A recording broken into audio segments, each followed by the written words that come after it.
Bienvenue Stop Invest, la chaîne des tops d'investissement. Ici, on parle essentiellement d'entreprises de qualité. Avons-nous une opportunité d'investissement sur Pernod Ricard? C'est la question à laquelle on va essayer de répondre en se basant sur les états financiers de la compagnie. Je rappelle que ceci représente uniquement mon point de vue et non un conseil d'investissement. Et comme d'habitude, je me réserve le droit de me tromper. Donc, c'est une compagnie ici, c'est une demande spéciale d'un de nos abonnés de Top Premium. Je rappelle que le service Top Premium, le lien est dans la description de la vidéo, ainsi que la Top Newsletter qui est gratuite où vous pouvez recevoir ici des analyses sectorielles. Donc, pour cette entreprise, on a déjà eu à l'étudier 2 fois dans le passé ici. Je me suis toujours, enfin, je pense que j'ai toujours été bloqué du fait que, enfin, je me suis toujours limité au fait que cette entreprise était surévaluée. OK? Mais ça restait une très belle entité. Mais je dois vous avouer également que c'est une entité, c'est une entreprise qui me surprend également en date d'aujourd'hui. Quand je dis surprendre, c'est, voilà, elle a un pricing power. Ça se voit en date d'aujourd'hui, ça se voit. D'accord? Et quand vous voyez, non seulement elle a un pricing power, mais en plus de ça, elle est très efficiente au niveau de la gestion de ses coûts. Donc, vous vous rappelez la première analyse qu'on avait effectuée ici, on prenait des marges de 17%, etc. Aujourd'hui, en publiant ces résultats financiers ici du quatrième trimestre 2022, donc on peut voir ici que les marges, enfin ici, attendez, je vais juste mettre ça sur les 12 derniers mois ici.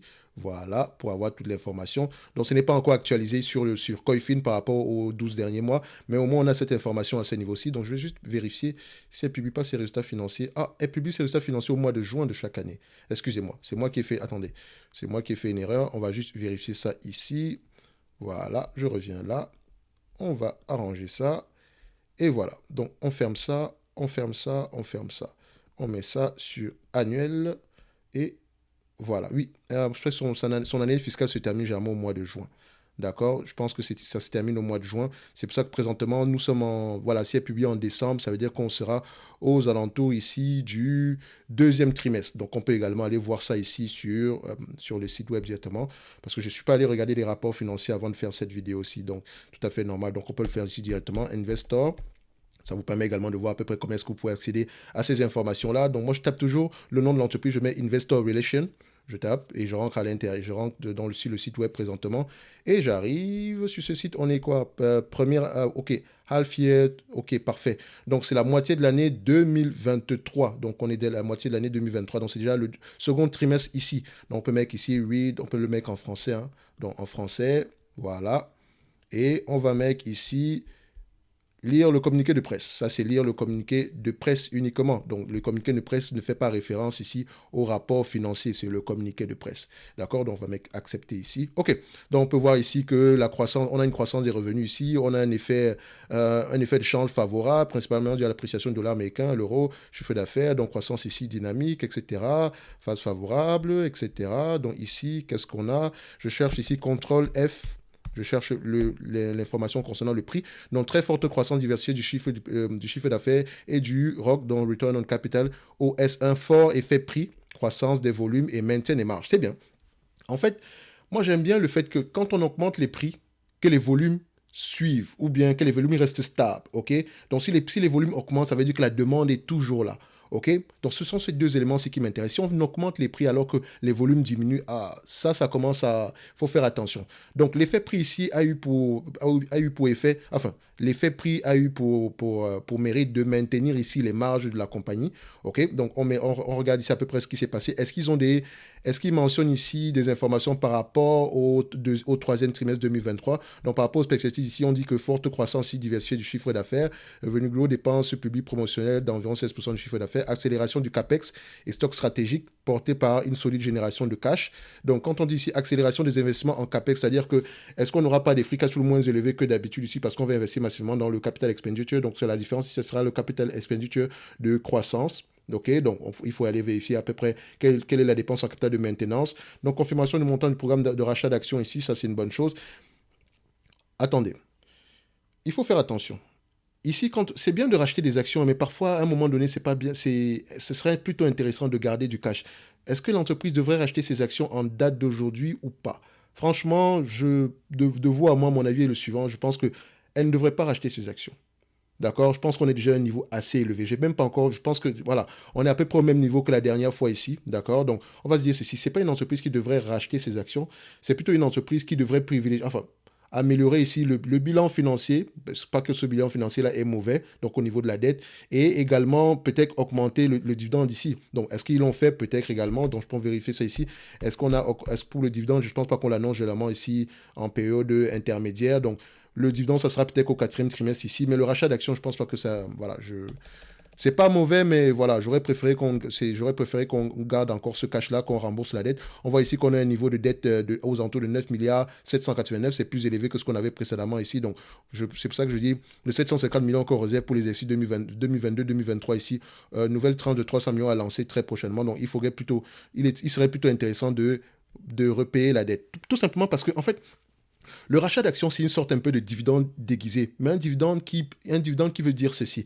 Si on rachète des actions en date d'aujourd'hui, c'est qu'on retourne 300 millions aux actionnaires, mais tout le monde aura le même rendement. D'accord? Alors que vous savez que si on distribue un dividende, nous aurons des rendements différents par rapport à nos différents prix d'acquisition. Donc, si moi j'ai acheté à 10 dollars et que toi tu as acheté à 100 dollars, on n'a pas le même rendement quand on va distribuer un dividende de 1 dollar par action. Toi, tu auras 1%, moi j'aurai 10%. Mais si on rachète les actions, d'accord, et que l'entreprise décide de retourner, de racheter les actions ici, en fait, en réalité, on aura tous un rendement égal. Donc, j'aurai 1%, tu auras 1%, même si je l'ai acheté à 10 dollars. Donc, c'est pour ça que c'est très important de savoir quand est-ce qu'il faut racheter les actions, quand est-ce qu'il ne faut pas le faire. Moi, ici, je ne suis pas d'accord avec le rachat d'actions, mais ça, c'est mon avis. Je ne suis pas d'accord.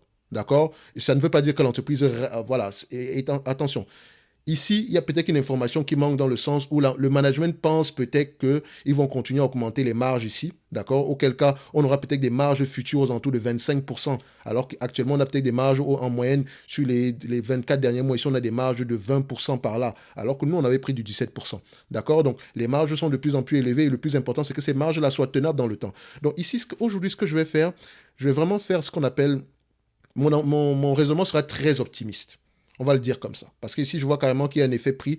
Et cet effet prix-là peut avoir un impact ici sur le maintien des marges, sur les marges opérationnelles. Parce qu'il vous mentionne ici qu'on va maintenir les marges opérationnelles. Or, s'il y a maintien des marges opérationnelles, stabilité de la dette, stabilité ici du niveau d'imposition, on aura à peu près le même niveau de bénéfice net. OK? Mais attention, ça c'est uniquement sur 2022-2023. Il faut essayer de voir plus loin que ça. Est-ce que les marges de 20%, ça va devenir à peu près la norme sur ce business-ci? Ce qui nous permet ici de rentrer dans les rapports financiers. Donc, vu que nous avons publié, ils ont déjà publié ces résultats financiers-là, je vais déjà regarder, les analystes attendent à voir combien à la fin de cette année 2023.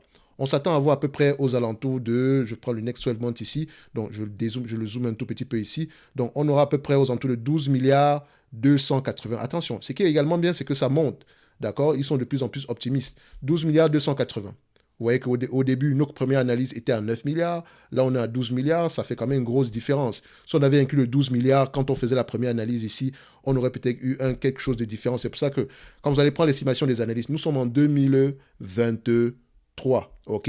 Regardez l'estimation des analystes en N plus 3. Donc, 2024, 2025, disons 2026. En 2026, on s'attend à avoir quelque chose de plus élevé. On s'attend à avoir 13 milliards 500. Donc, votre évaluation optimiste va peut-être aller à 13 milliards 500. Donc, je n'aime pas souvent prendre en considération une certaine croissance ici quand je fais mes analyses, tout simplement parce que même si une compagnie est de croissance, le but pour moi, c'est déjà de reconnaître que cette croissance-là existe et de l'acheter à un prix qui n'inclut pas la croissance. OK? Donc, on sait qu'il y a une certaine croissance. On sait que la croissance est là. OK? Donc, maintenant, en termes de marge, d'accord? Ici, je prends les net income margin, je vais les mettre là. On va aller directement au net income margin. Les free cash flow et les net income racontent à peu près le même langage ici. Donc, on a à peu près une stabilité. Maintenant, en termes de net income margin, vous allez vérifier que vous allez vous rendre compte que les marges sont à peu près de 13% disons, sur les 20 dernières années. On a à peu près 13%. Sur les 10 dernières années, nous avons 14%. Sur les 5 dernières années, 16%. Sur les 3 dernières années, vous allez voir 15%. Mais attention, cette année-ci, c'était une année en berne, donc il faut clairement l'ajuster parce que c'est une année exceptionnelle. Mais encore, il faut même vérifier, est-ce que les free cash flow n'étaient pas plus élevés que ce qui était mentionné sur les net income? Donc, on pourrait comparer ça ici. Je mets ça sur le même graphique. Je mets ça là. Donc, vous voyez ici qu'à cette période-ci, les free cash flow étaient plus élevés que les net income alors que d'habitude, les net income sont plus élevés que les free cash flow. Donc ici, en termes de net income, on a peut-être plus perdu, mais en réalité, on a moins en termes de free cash flow. On a à peu près, voilà, on avait une baisse par rapport à la période précédente, mais on est plutôt sur une stabilité. Donc, il faut faire attention.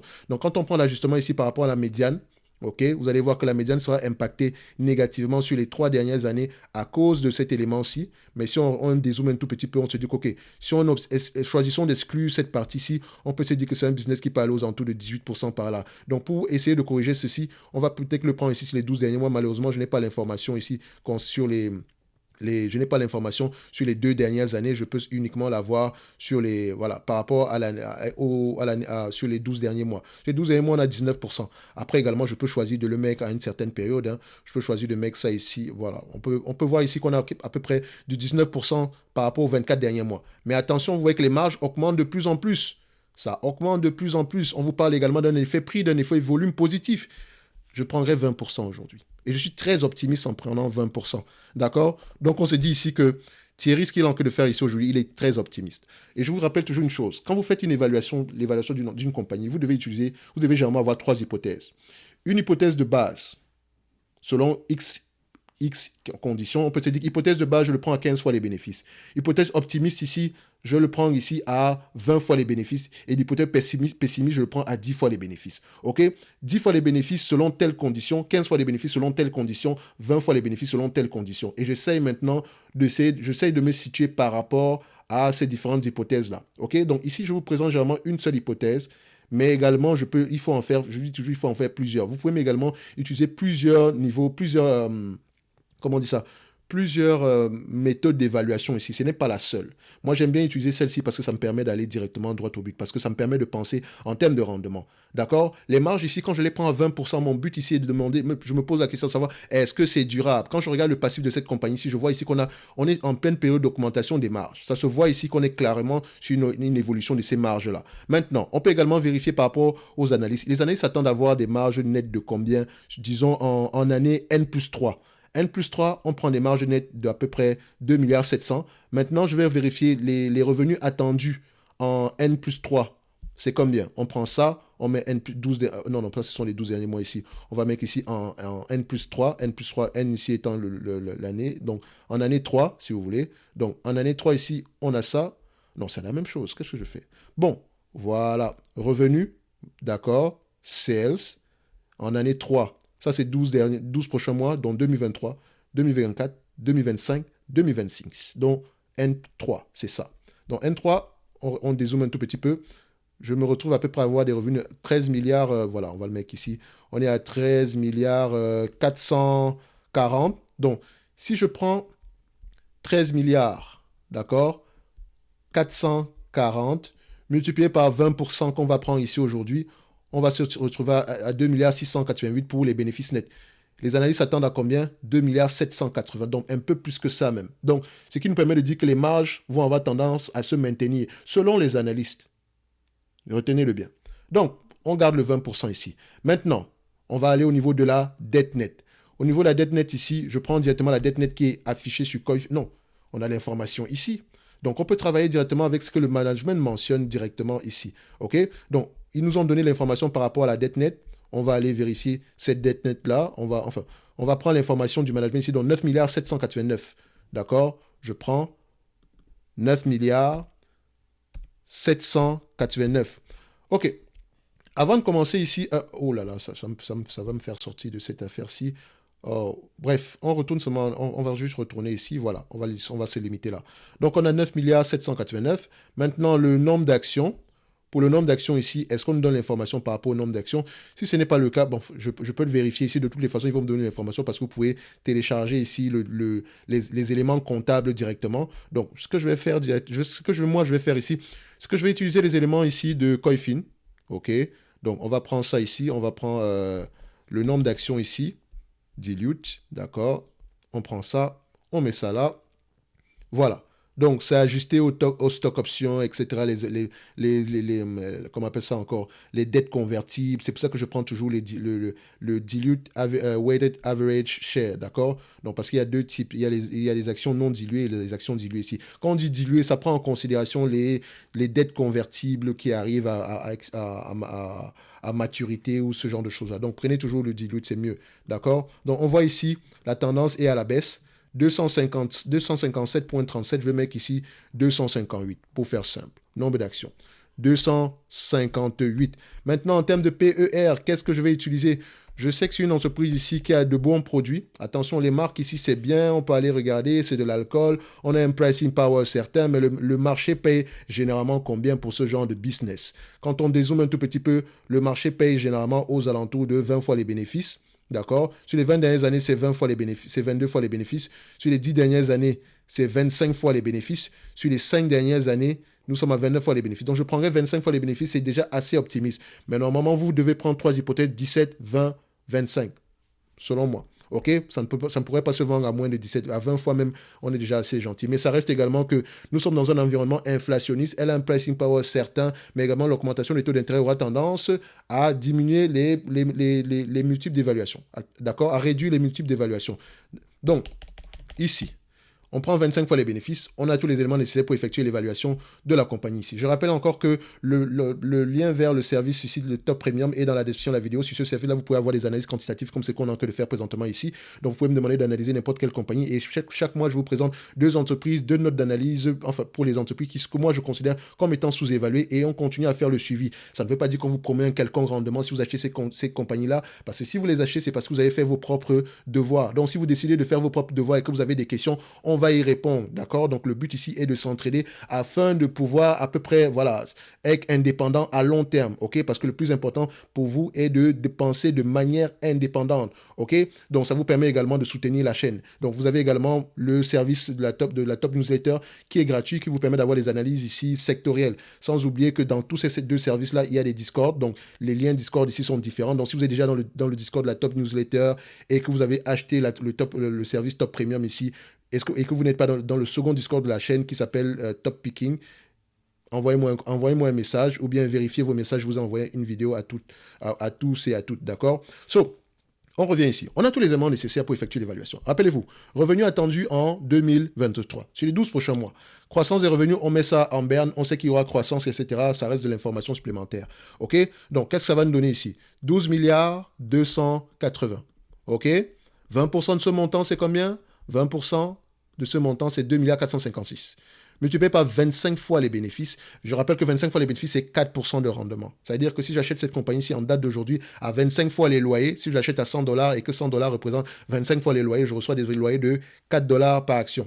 D'accord? Enfin, 4 dollars. Donc, c'est-à-dire que c'est 25 fois. Donc, c'est-à-dire que ça représente également un rendement de 4% par rapport à mon prix d'acquisition. C'est comme ça qu'il faut réfléchir quand on vous parle de PER. Donc, il y a des industries ici, quand plus une entreprise est cyclique ici, moins on aura tendance à payer des PER élevés. Mais on ne va pas revenir dessus. Vous savez que, dépendamment des entreprises, on n'utilise pas la même, on n'a pas le même raisonnement parce que chaque industrie est différente. D'accord? Donc, dans le secteur pétrolier, vous allez voir que les PER sont très peu élevés. On ne paye pas 20 fois les bénéfices. Dans une compagnie, dans le secteur pétrolier, en date d'aujourd'hui, avant de normaliser les résultats, et même d'ailleurs, quand vous normalisez les résultats, n'allez pas plus loin que 15 fois les bénéfices. Bref, on n'est pas sur une compagnie pétrolière ici. Donc, 25 fois les bénéfices, ça donne ici 61 milliards 400, moins la dette nette de 9 milliards 789, OK, divisé par le nombre d'actions à 258 actions en date d'aujourd'hui, on aura une valorisation à 200 € l'action. Donc, on sera à peu près à combien ici? X25 égale 200. OK? Donc, vous constatez que la première analyse qu'on avait fait ici, on était à 132 $ l'action. D'accord? Et l'entreprise cotée à 172, voilà.